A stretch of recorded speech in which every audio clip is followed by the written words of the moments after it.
આગળ વાત કરીએ અમદાવાદના પાલડીમાં એબીવીપી ગુજરાત પ્રદેશના નવા કાર્યાલયનું નિર્માણ થશે, જેનું મુખ્યમંત્રી ભૂપેન્દ્ર પટેલના હસ્તે ભૂમિપૂજન કરાયું। નવા કાર્યાલય શ્રીલેખા ભવનનું આજે ભૂમિપૂજન કરાયું।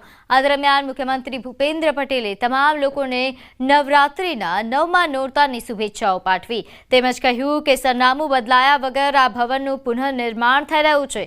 આ ભવનનું પુનઃનિર્માણ થઈ રહ્યું છે તે રાષ્ટ્ર નિર્માણનું કાર્ય કરશે। સાથોસાથ આરએસએસના 100 વર્ષ પૂર્ણ થવાના અવસર પર પોતાની પ્રતિક્રિયા આપી। તેમણે જણાવ્યું કે આરએસએસની યાત્રા રાષ્ટ્ર માટે ખૂબ પ્રેરણાદાયી રહી। જ્ઞાન ખૂબ જ જરૂરી અને એની પર જ આપણે આગળ વધી રહ્યા છે। ત્યારે આપણા વડાપ્રધાન શ્રી નરેન્દ્રભાઈ મોદી પણ કટોકટીના સમયે શ્રીલેખા ભવનમાં તેમણે પણ નિવાસ કર્યો હતો। દેશના ગૃહ અને પ્રથમ સહકારિતા મંત્રી શ્રી અમિતભાઈ શાહ પોતાના વિદ્યાર્થી જીવનની વાત કરતા આ ભવનને રાષ્ટ્રીયતાનું પ્રથમ પગલું ગણાવે છે। સમય અનુકૂળ ટેકનોલોજી યુક્ત ભવનો એ સમયની માંગ છે। આણંદના બોરસદ તાલુકાના નિસરાયા ગામના વતની અને એનઆરઆઈ એવા મેઘદાદા તરીકે ઓળખાતા મહેન્દ્ર પટેલે પ્રેરણારૂપ કાર્ય કર્યું છે। તેમણે પોતાનું વતન નિસરાયા ગામના ઘર વિહોણા 100 જેટલા પરિવારોને તમામ સુખ સુવિધા સાથેનું પોતાનું ઘર બનાવી આપ્યું। આ એક ઘરનો ખર્ચ 3.30 લાખ રૂપિયા થયો છે। એવા 100 ઘર બનાવવામાં આવ્યા, જેની પાછળ 3.5 કરોડનો ખર્ચ કરવામાં આવ્યો। ગરીબ પરિવારોના ઘર આપી મેઘદાદાએ ઉત્તમ કાર્ય કર્યું છે। હૃદયમાં પોતાના વતન પ્રત્યે એક અનોખી લાગણી જોવા મળી। નિસરાયા ગામના હર્ષદ ભવાની માતાના ચોકમાં નવરાત્રિના શુભ દિવસો ચાલી રહ્યા છે અને ત્યારે માતાજીના હવન સાથે અનેક સાધુ સંતો તેમજ રાજકીય આગેવાનોની ઉપસ્થિતિમાં નિસરાયા ગામના સરપંચે મેઘદાદા વતી આ તમામ લોકોના મકાનોનું લોકાર્પણ વિધિ કરી। 3 વર્ષ પહેલાં મેં વિડીયો જોયો કે ગામમાં પ્રગતિ સરસ થાય છે, એટલે મેં સરપંચને કોન્ટેક્ટ કર્યો અને એમને કહ્યું કે તમારે જે કંઈ જરૂરિયાત હોય ગામ માટે મને કહેજો। તો અમે વાડી બાંધી, ડ્રેનેજ સિસ્ટમ કરી, હોલ બાંધ્યો, 4 પ્લેગ્રાઉન્ડ્સ રમતગમતોના સાધનો સાથે બાંધ્યા, સીસીટીવી કેમેરા નાખ્યો, પબ્લિક એડ્રેસ સિસ્ટમ નાખી। અમારા ગામના વતની શ્રી મેઘદાદા જે હાલ અમેરિકામાં રહે છે, તેમને આ ઘર બનાવી આપ્યા છે। આવા કુલ 100 ઘર બનાવી આપ્યા છે। એક ઘરનો ખર્ચો કુલ 3.5 લાખ રૂપિયા છે। એવા એમને 100 ઘર બનાવી આપ્યા છે। અમને આ મકાન મળેલું છે, તેમાં કે ઇલેક્ટ્રિસિટીથી મળી સંડાસ, બાથરૂમ, ટોટલી ખર્ચો એમણે બધી સુવિધા એમણે પૂરી પાડેલી છે। પણ હંમેશા એમના મનમાં એક ઈચ્છા હતી કે હું કંઈક મારા ગામ માટે કરું। તો દાદાએ સારામાં સારું ઉચ્ચ કામ જો કર્યું હોય તો ગરીબોના મકાનો બનાવવાનું, અને આજે લગભગ 100 જેટલા મકાનો દાદાએ પૂર્ણ કર્યા છે।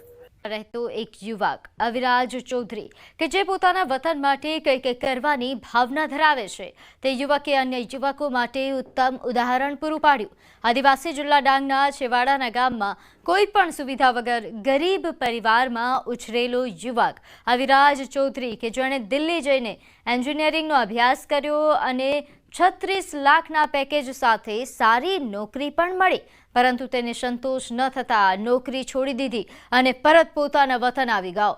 હાલમાં તે ડાંગના ગરીબ બાળકોને ભણાવી રહ્યો છે, સાથે સાથે યુપીએસસીની તૈયારી પણ કરે છે। અવિરાજ પ્રયોશા પ્રતિષ્ઠાનમાં અભ્યાસ કરાવનાર પીપી સ્વામીને પોતાના આદર્શ માને છે। પ્રયોશા પ્રતિષ્ઠાન કે જે છેલ્લા 25 વર્ષથી ડાંગના બાળકોને મફતમાં અભ્યાસ કરાવે છે। યાત્રાધામ અંબાજીમાં મંદિર દેવસ્થાન ટ્રસ્ટ દ્વારા સંચાલિત અંબિકા ભોજનાલય બંધ કરી દેવામાં આવ્યું છે। તેના બદલે દાંતા રોડ પર પૂજા વિધિ કરી નવીન જગ્યાએ નિઃશુલ્ક ભોજનાલયની શરૂઆત કરવામાં આવી। અંબાજી મંદિર ટ્રસ્ટના અધિક કલેક્ટર અને નિઃશુલ્ક ભોજનાલયના સંચાલક હિતેશભાઈ ઠક્કર દ્વારા પૂજા વિધિ કરીને ભોજનાલયની શરૂઆત કરાઈ।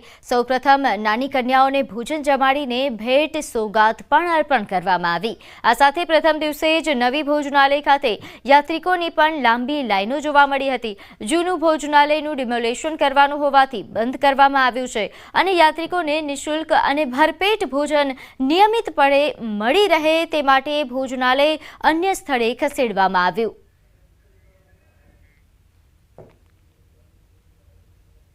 નવીન ભોજનાલયનું બિલ્ડિંગ આપણે ડીકે સર્કલ એટલે 51 શક્તિપીઠ સર્કલ નજીક દિવાળીબા ગુરુ ભવન ખાતે બનાવેલ છે અને આજથી આ નવીન ભોજનાલયનો શુભારંભ કરવામાં આવેલ છે અને સૌપ્રથમ કુંવારી કન્યાઓના કુંવારિકા બહેનો જે કુંવાસીઓ છે એમને જમાડીને આજે એમને જમાડી અને જે જલિયાણ ગ્રુપના હિતેશભાઈ છે એમના દ્વારા એમને ગિફ્ટ વગેરે આપીને પણ એમનું સન્માન કરવામાં આવ્યું છે।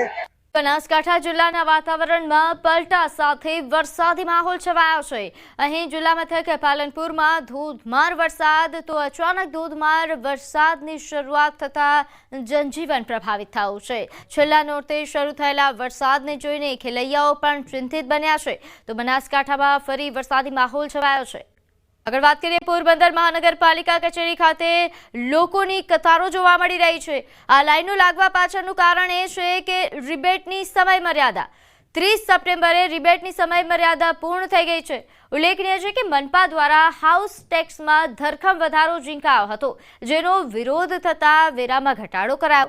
વેરા ઘટાડાની જાહેરાતો તો કરી દેવાઈ પરંતુ હાઉસ ટેક્સમાં રિબેટનો સમય ન વધારવામાં આવ્યો હોવાથી મનપા કચેરી ખાતે શહેરીજનો હાઉસ ટેક્સ ભરવા મનપા કચેરી ખાતે સવારથી જ લાંબી કતારોમાં ઉભેલા જોવા મળી રહ્યા છે। ઓનલાઈન પેમેન્ટમાં પણ સાઇટમાં વારંવાર એરર આવે છે જેથી લોકો મનપા કચેરી ખાતે આવી લાઈનોમાં ઊભા રહેવા મજબૂર છે જેથી રિબેટ તારીખનો સમય વધારવા સહિતની માંગણીઓ લોકો દ્વારા કરવામાં આવી।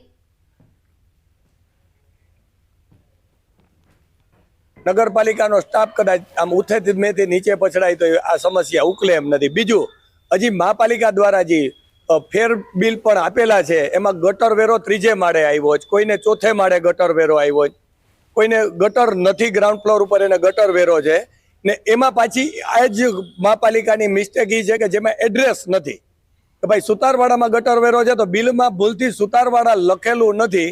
એ વાંક નગરપાલિકા નહીં ને એની સિસ્ટમનો છે। અત્યારે ખૂબ મોટી લાઈન લાગેલી છે। અત્યારે નવા નિયમ પ્રમાણે એમ કહે છે કે ભાઈ રિબેટ છે એ આપવામાં આવે છે પણ એનો સમયગાળો બહુ ઓછો રાખ્યો છે એટલે હાલાકી બહુ પડે છે અને જે વેરો ભરવાનો જે કંઈ કાઉન્ટરો છે એની ઉપર ખૂબ લાઈન છે ને સમયગાળો ખૂબ ઓછો છે। જે આખા દિવસમાં જે સમય આપવો જોઈએ 6 થી 7 કલાક એ આપતા નથી અહીંયા।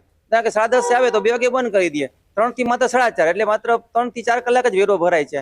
અત્યારે જે ઘટાડો કરવામાં આવે ટૂંક સમય પહેલાં કરવામાં આવે છે એના અનુસંધાને આ જે સમય મર્યાદા છે રિબેટની એમાં વધારો કરવા માટેની રજૂઆતો મળેલી છે। એનું અનુસંધાને એક દરખાસ્ત તૈયાર કરવામાં આવેલી છે અને લગભગ આજે એની હકારાત્મક નિકાલ થાય એવી મને અપેક્ષા છે। આતંકી પ્રવૃત્તિઓ સાથે સંકળાયેલાઓને અંતિમ શ્વાસ સુધીની સજા ફટકારવામાં આવી। એટીએસે 2023માં સોની બજારમાં કામ કરતા 3 વ્યક્તિઓને ઝડપી પાડ્યા હતા। અમન મલિક, અબ્દુલ શેખ, સફનવાઝ શાહિદ સહિતના વ્યક્તિઓને ઝડપી પાડવામાં આવ્યા હતા। તમામ આરોપીઓને અંતિમ શ્વાસ સુધીની સખત કેદની સજા ફટકારવામાં આવી છે। આરોપીઓને ₹10,000નો દંડ પણ ફટકારવામાં આવ્યો। આરોપીઓ રાહ-એ-હિદાયત નામના ગ્રુપમાં જોડાયા હતા। કાશ્મીરીઓ માટે સરકાર વિરુદ્ધ આમ જનતાને ભડકાવવા માટે હથિયારો અને કુરાનની હિદાયતો આપતા હતા। ત્રણેય આરોપીઓ અલ-કાયદા તઝીમનો પ્રચાર કરતા હતા। ત્રણેય આરોપીઓ મૂળ પશ્ચિમ બંગાળના રહેવાસી છે।